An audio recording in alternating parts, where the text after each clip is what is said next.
بسم اللہ الرحمن الرحیم۔ شروع اللہ کا نام لے کر جو بڑا مہربان اور نہایت رحم والا ہے۔ السلام علیکم ویورز، آج جو میں خواب بیان کر رہا ہوں، اس سے پہلے میں اپنی پچھلی والی ویڈیو کی بات دوبارہ دہرا دیتا ہوں کہ کچھ خواب سچے ہوتے ہیں اور کچھ خواب جھوٹے ہوتے ہیں، مگر چاہے خواب سچا ہو یا جھوٹا ہو، ہر صورت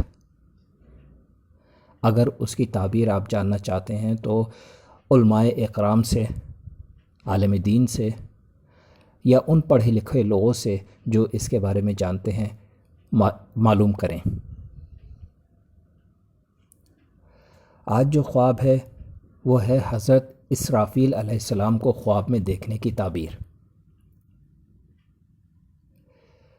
حضرت اسرافیل علیہ السلام کو خواب میں دیکھنے کی سچی صرف ایک ہی تعبیر ہے،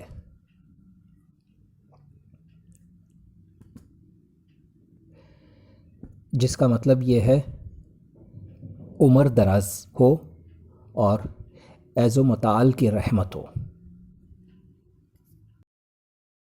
اگر آج کی میری ویڈیو آپ کو بہت اچھی لگی ہو تو مجھے ضرور سبسکرائب کریں، لائک کریں، شیئر کریں اور بیل آئیکن کو ضرور پریس کریں تاکہ میری نئی آنے والی ویڈیوز آپ آسانی سے دیکھ سکیں۔